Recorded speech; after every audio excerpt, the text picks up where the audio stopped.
แจกเงินสด 1,000 บาทใครได้บ้างมีคุณผู้ชมถามมานะครับสตังค์ไปตามข่าวให้กับข่าวสตังค์มีเดีย18 ตุลาคม 2568 นะครับสำหรับเรื่องของเงินสด 1,000 บาทนี้นะครับสตังค์ไปตามมาปรากฏว่า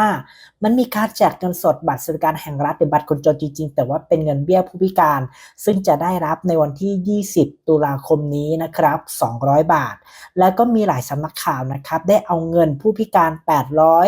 มารวมกับเงินผู้พิการที่มีบัตรสวัสดิการแห่งรัฐ 200 เป็น 1,000 แล้วก็ได้มีการประกาศข่าวออกไปทำให้คุณผู้ชมเข้าใจคลาดเคลื่อนนะครับจะบอกว่าจริงๆแล้วเนี่ยเงินสวัสดิการแห่งรัฐที่แจกเป็นเงินส่วนเบี้ยผู้พิการจะเข้าแค่ 200 เท่านั้นซึ่งบางที่เอาเงิน 800 กับ 200 มาบวกกันเป็น 1,000 ทำให้คุณผู้ชมเข้าใจคลาดเคลื่อนนะครับดังนั้นไม่มีการแจกเงิน 1,000 บาทในเดือนนี้ของพี่น้องบัตรสวัสดิการแห่งรัฐจะมีแค่เงินเบี้ยผู้พิการ 200 บาทที่กดเป็นเงินสดเข้าบัญชีพร้อมเพย์ในวันที่ 20 ตุลาคมนี้ซึ่งเป็นบัญชีเดิมที่คุณเคยได้รับในเดือนที่ผ่านมาจะตั้งตอบเคลียร์ชัดนะครับหากคุณผู้ชมท่านใดมีคำถามอะไรเพิ่มเติมนะครับเกี่ยวกับคำถามบัตรสวัสดิการแห่งรัฐก็คอมเมนต์มาได้จะไปตามข่าวให้ดูข่าวสารสวัสดิการแห่งรัฐกดติดตามและกดกระดิ่ง YouTube ช่องสตังค์มีเดียด้วยนะครับดูข่าวสิทธิและโครงการต่างๆจากทางรัฐบาลรวมถึงข่าวดังอย่าลืมกดติดตามและกดกระดิ่ง YouTube ช่องสตังค์มีเดียช่องสตังค์มีเดียช่องข่าวของคุณ